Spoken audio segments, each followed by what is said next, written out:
Thank you so much for your patience waiting for this show. Can I just say, I have recorded it about 5 times. This will be the sixth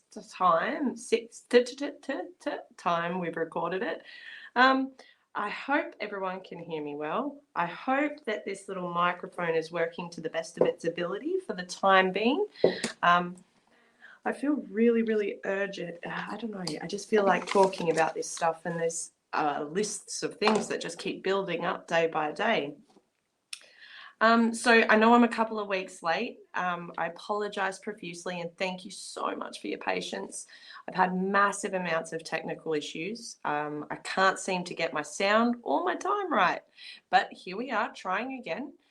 So what I want to start this episode with is I want to touch on the Mike Adams nitric acid clot clip. Now, I don't want to call them clots. I did hear about Dr. Jessica Rose assuming, no, that's not the word. I would say wondering if these are actually amyloid plaques instead of everyone's calling them blood clots, because obviously that's what we understand is a side effect of these things. I'm not even going to call them what everyone wants to call them and is in the habit of calling them. And they're not even really a gene therapy. A therapy means that you're going to get better to some degree or not, isn't it? Anyway, back to what I was saying. I have a short clip here. It's about 1 minute and 50 seconds or so long. It's a shortened version of what happened when Mike added nitric acid to one of these, like a little sample of one of these biostructures or amyloids. Here we go. Ready? All right. So there's one of the clots in the vial. Remember, this was taken out of a deceased person. Okay, let me close the vial and put this away. There. Just stick that over there. All right, now we're gonna add nitric acid solution to this vial. All right, you ready?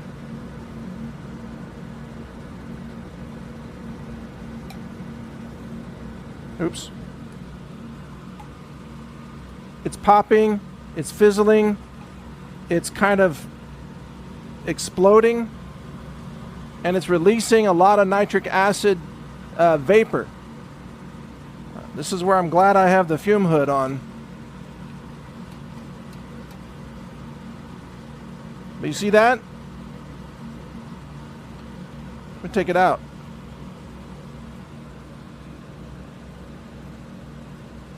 That is a very rapid reaction. That is not normal flesh reaction. Whereas the dog food over here is just kind of dissolving or disintegrating. The clot over here was reacting. It was actually making little popping noises that, I don't know if you heard that on the video or not, but I could hear them, and it was reacting quite aggressively. Wow, right? So that was an exothermic reaction. That was excreting heat. That is, whoa. So on that thought process, I was like, I wonder what else reacts with nitric acid. So I went on a basic YouTube search and found some really interesting clips. So here's zinc reacting with nitric acid.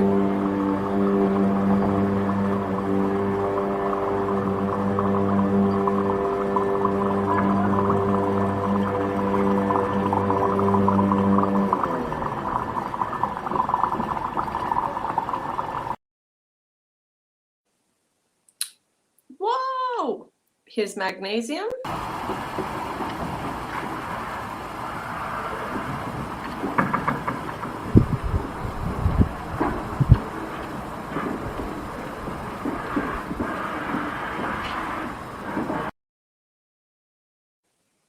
Here's some sodium salts. We're going to cut a small piece, the sodium metal.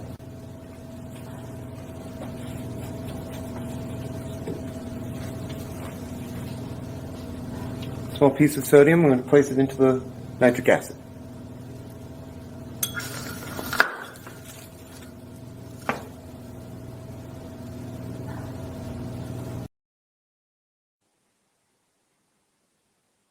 What are we made out of again? What do we have and need to sustain life in our body besides oxygen and water? Sodium. That was quite terrifying. So again, on that thought process, I wondered again what other metals reacted like this. And the reason why I wondered was because there is reports everywhere of people being super, super low in iron, having issues with magnesium. So this might explain it, especially if, yeah, wow. Anyway, here's the aluminum reaction.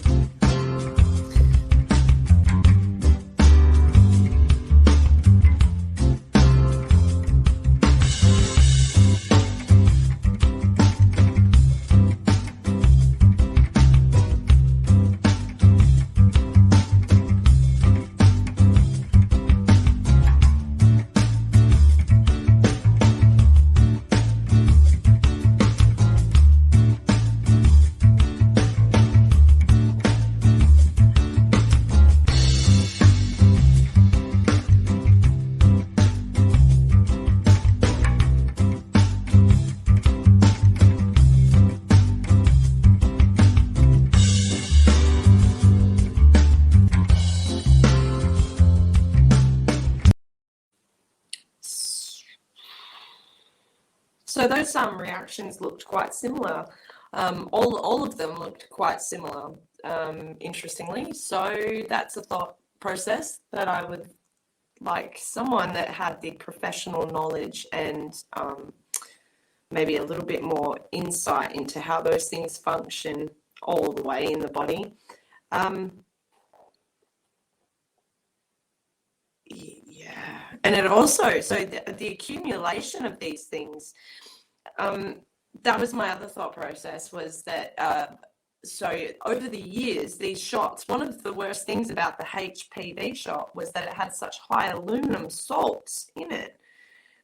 So just seeing those reactions and then saying the words aluminum salts in relation to something that's caused a lot of damage in young women and young boys, and has been talked about. It's one of, besides the COVID vaccine and the flu vaccine, I believe that HPV vaccine is one of the top rated for injury, at least reported injury. I mean, babies can't really report injuries now, can they? They just cry a lot. So I guess that's why you see such an adverse event report system when it comes to vaccinating adults. Adults are more able, well, they know what they're functional. They know how they're functional, sorry. They know that they can get up. They know what it feels like to do a day. They know what it feels like to go to work for a day. They know what it feels like to have to survive. And so when that's altered or changed in some way, it alters their existence to the point where they have to think about what else they did differently, which usually leads back to the vaccine. Anyway, that seems to be a common line in stories. So my thought process was leading on from the metals and the accumulation of these metals over, well, say generations in our bodies, and then adding this vaccine to it. Is this thing mining, for lack of a better word, is it mining the metals out of people's bodies to build these amyloids or these plaques or these biostructures? And then in turn, that's why some people have them and some people don't. Maybe some people have like better ways, like better acting pathways in their detox system, so they didn't have as much of those metals, say, left over in their bodies as the next person did, who, say, had something wrong with their glutathione uptake, or et cetera, et cetera, et cetera. There's so many variants from that one single thought that could bring some really serious answers to that question.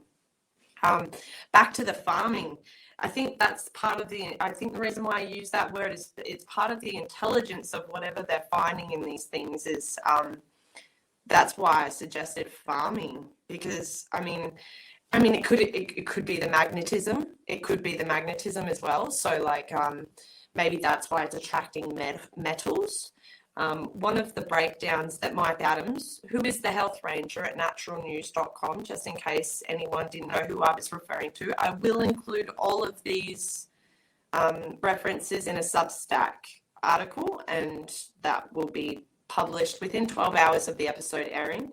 I usually like to have them put together beforehand and then just be able to push post, but sometimes I go off on tangents and I have to add things in, so it takes me a couple of hours if that happens.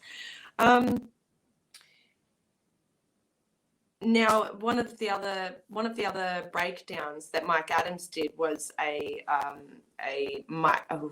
electron microscopy, or an elemental breakdown of what happened after that exothermic reaction. He broke it down to see what the contents of the structure was, and he found relatively high amounts of tin, which was highly unusual. Again, back to the reference of farming these metals out of our body, very interesting, and aluminum. And again, back to what I was saying about the whole farming of this accumulated toxins out of our bodies, and why maybe some people have them versus some people that don't have them at the same time as being vaccinated. And then you add graphene and all sorts of things into that. The other thing I'd like to note in regards to tin and aluminum is that they're conductive materials. So they do act as an antenna. They are ingredients in an antenna. Welcome to the world of sci-fi. I was always a sci-fi freak, but I never thought I'd be existing in a world where sci-fi overlays what people see as normal or natural. It's very, very, very, very confronting. Okay, so then back to the whole emitting frequencies thing. That will lead me straight on into the next subject, which was a few weeks ago. I talked about in the first episode. I talked about this mass activation event that Todd Callender, the lawyer, had discovered in these documents from a DOD case, I believe, that he is involved with the military personnel who didn't want to comply with taking the shot are now involved in a court case. And part of discovery was these documents being released. And I believe that's how we've learnt this information. I would love to have a chat with Todd about it. It would be a highly, highly, highly interesting subject to touch on with Judy Mikovits as well. So what they were referring to was a 16 to an 18 gigahertz, 3 1-minute pulses that would activate the sleeper cells or the sleeper viruses in the hydrogel of these vaccines, which was, again, very interesting. I came across a documentary called Blue Truth, and I will include all of the information for the people that did this study for this documentary on the Substack article, but it is worth watching. It is subtitled, but it is 100% worth watching. These people are emitting frequencies. They're emitting Bluetooth codes even after they've passed away and they're buried. So part of one of the experiments that they do is he walks through, the gentleman that's doing the test, he walks through a graveyard. And part of the test is it's like a double-blind placebo where they don't tell him who's died this year or last year. He just walks past the grave, and if he starts getting if he gets a Bluetooth code, he says, "Yep, this one." And I think there was like 100% correct. He got it 100% of the time because these people's corpses were literally emitting a frequency. That in itself. So if this is a biological thing, if this is